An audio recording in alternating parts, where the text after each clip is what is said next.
Welcome to the Introduction to Mediation. Mediation is a collaborative process designed to help both parties reach mutual agreements with the help of a neutral third-party mediator.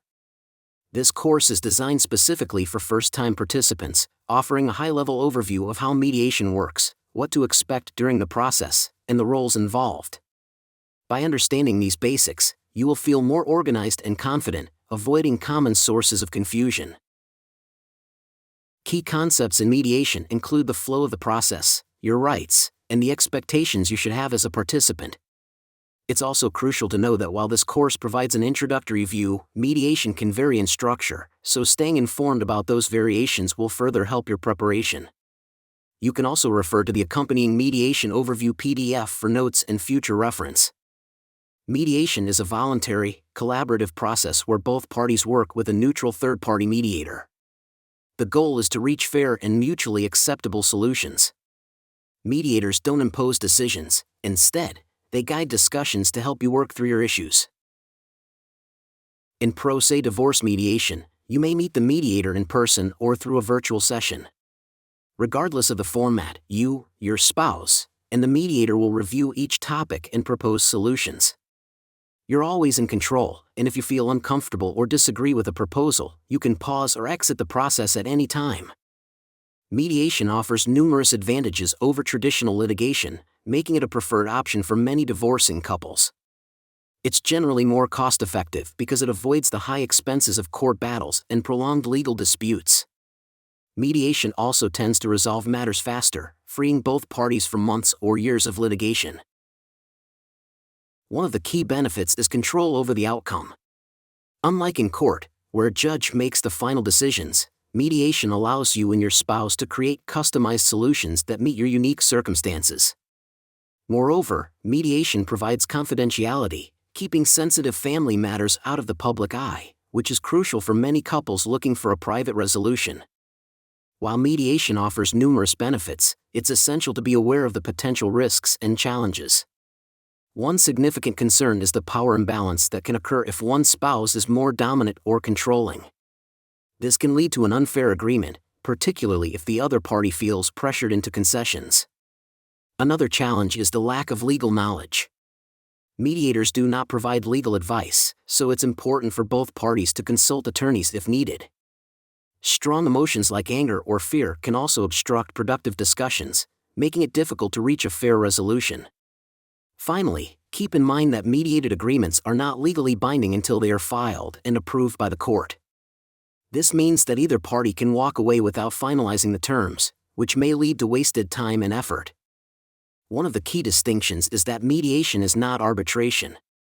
In arbitration, a neutral third-party arbitrator, often a retired judge, listens to both sides and makes a binding decision that both parties must accept. This takes the control out of the hands of the parties involved. Mediation, on the other hand, allows both parties to retain control over the outcomes. The mediator does not have the authority to make decisions for you; they simply guide the process and help facilitate discussions. This ensures that the solutions are mutual and voluntary, preserving your ability to decide your own terms. Mediation is distinct from litigation in many important ways. In litigation, the process occurs in a formal court setting with a judge overseeing the case and attorneys advocating for each side. The judge issues rulings based on the law, which often leads to a rigid, adversarial process. Mediation, by contrast, is much less formal. It takes place in a private setting, and the mediator serves only as a facilitator. There's no requirement to present your case as you would to a judge, and the discussions can be more flexible, allowing you to craft solutions that are tailored to your specific needs. Privacy is another significant benefit, as court cases become public records, while mediation is confidential. While mediation may involve emotional topics, it is not therapy. Therapy provides a space to explore feelings and work through personal history, but mediation is about resolving specific disputes. The mediator's role is to guide the conversation to reach a legal agreement, not to help the parties process emotional issues. Emotions are natural and can't be entirely removed from mediation, but it's crucial to focus on the practical aspects of the agreement. If emotions become overwhelming or interfere with the process, seeking help from a mental health professional is recommended. Mediation remains focused on achieving legal outcomes and ensuring fairness. Once you select a mediator, the next step is to agree on the mediation process. You'll be asked to sign an agreement to mediate, which outlines your commitment to participate in the process. Depending on the mediator, this agreement may be signed in advance or at the start of your first session. You'll also be asked to provide some intake data, such as basic personal information and contact details. This helps the mediator better understand your case and prepare for the mediation session. Before your first mediation session, you may be asked to provide a pre-mediation disclosure.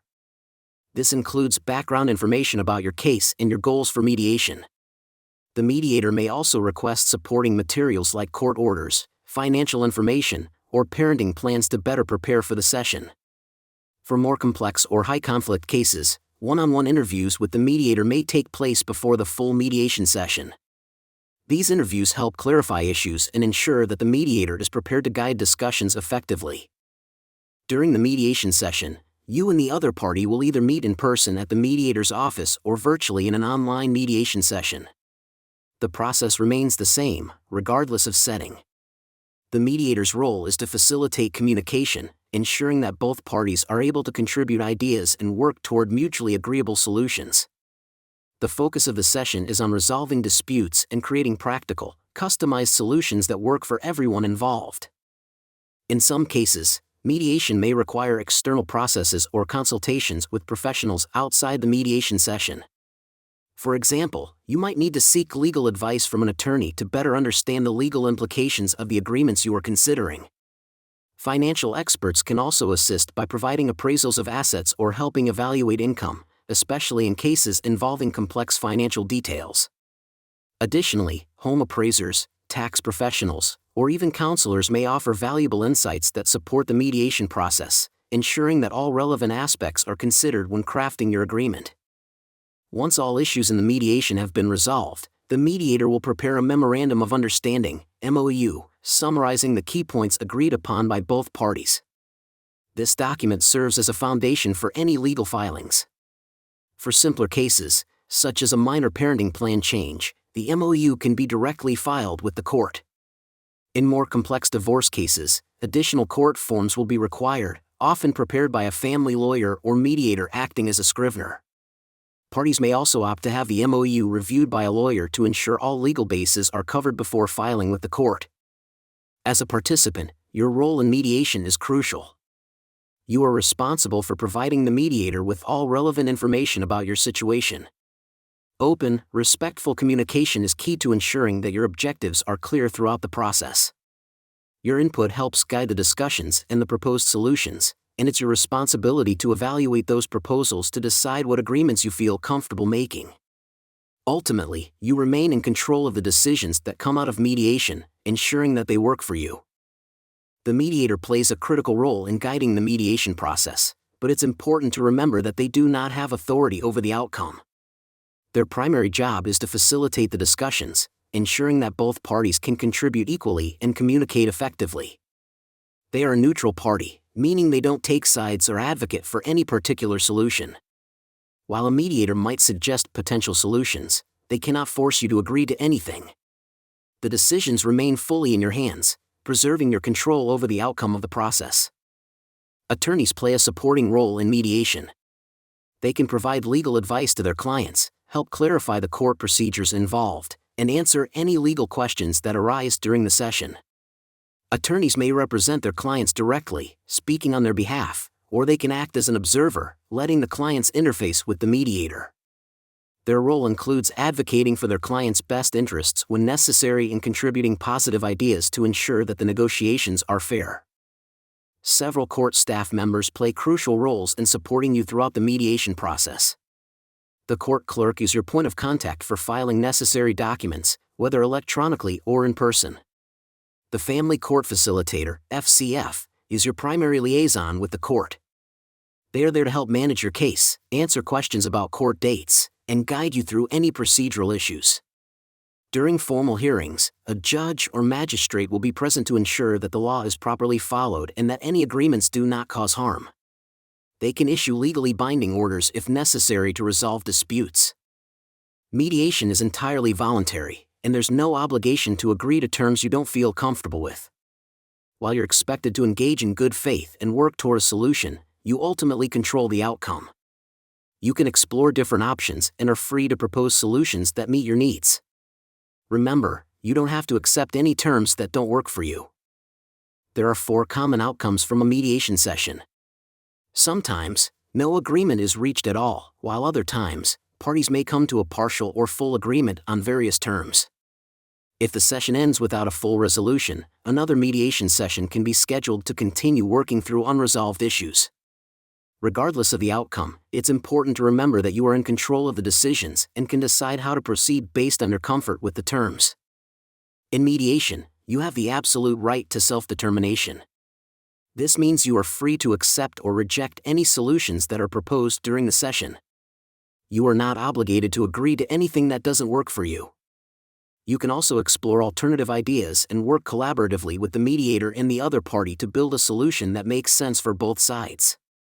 The process is designed to ensure that your voice is heard and your decisions are respected. In mediation, you have the right to legal counsel at any stage of the process. You can choose to have your attorney present during the mediation session or available for consultation as needed.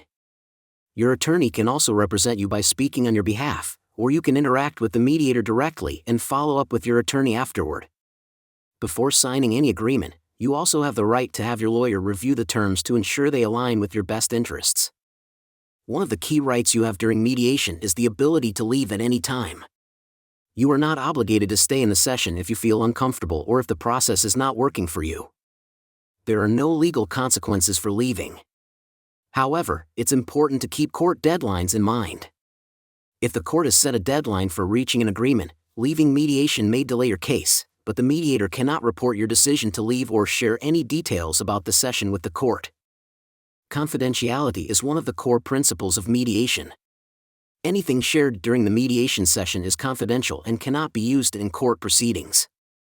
This allows both parties to speak openly without worrying about their words being used against them later. There are some exceptions, such as if the mediator learns of a major crime or a serious threat to someone's safety, which they are legally obligated to report. Otherwise, the mediator is not allowed to share any session notes, recordings, or reports with the court unless both parties give their consent. The mediation agreement only becomes final when both parties fully agree to all the terms discussed during the session. You are not obligated to any partial agreements along the way, meaning that even if you agree to some terms during the session, they are not binding until the full agreement is reached and signed. Once both parties are satisfied with the final agreement, it must be signed by both of you. The signed agreement can then be submitted to the court, at which point it becomes legally binding. Shuttle mediation is used when the parties cannot meet face-to-face, often due to high conflict or a restraining order. The mediator shuttles between the 2 rooms or virtual sessions, carrying the negotiation forward without the parties needing to be in the same space. This method ensures that both parties' concerns are addressed in private, maintaining the progress of mediation while preventing direct confrontation. Private caucuses are one-on-one meetings between you and the mediator, where you can openly discuss concerns without the other party's presence. These sessions are confidential and allow you to express your feelings, receive guidance from the mediator on how to navigate negotiations, and assess the offers made in the mediation. The mediator can provide coaching to help you present your ideas more effectively, manage difficult behaviors from the other party, and ensure that your decisions are based on a clear, neutral assessment of the situation. Custom alterations allow the mediator to tailor the mediation process to suit specific circumstances. This could include requesting that both parties complete certain tasks, such as research or reviewing articles, before the next session. These personalized adjustments help address complex issues and move the mediation forward in a productive way. Any suggested changes are often collaborative, meaning the mediator discusses them with both parties before proceeding. These alterations provide flexibility and ensure the mediation process fits the unique challenges of your case. Mediator proposals are often used as a last resort when parties cannot reach an agreement on their own. These proposals are presented as take-it-or-leave-it offers, meaning they cannot be altered. The purpose of a mediator proposal is to offer a fair compromise based on the positions of both parties. Confidentiality is crucial in this process. If one party rejects the proposal, the mediator does not disclose whether the other party had accepted it, protecting both parties' negotiation positions. You now have a clear understanding of how mediation is structured, the roles involved, and the potential benefits it offers. This process can be a transformative way to shape your future and reduce conflict for your family. To achieve the best results, it's crucial to get organized early. Engage with your mediator during the pre-mediation phase, provide all necessary information, and stay focused on the goals. By preparing thoroughly, you can save time, reduce costs, and increase your chances of success in mediation. Thank you for your time and attention. Mediation offers you the power to create peaceful solutions for yourself and your family, reducing the unnecessary fear and expenses often associated with divorce. Together, you can maintain control and find the best path forward. To learn more or schedule a mediation session, visit www.myfamilymediation.com for resources and support. Better days are coming, starting now.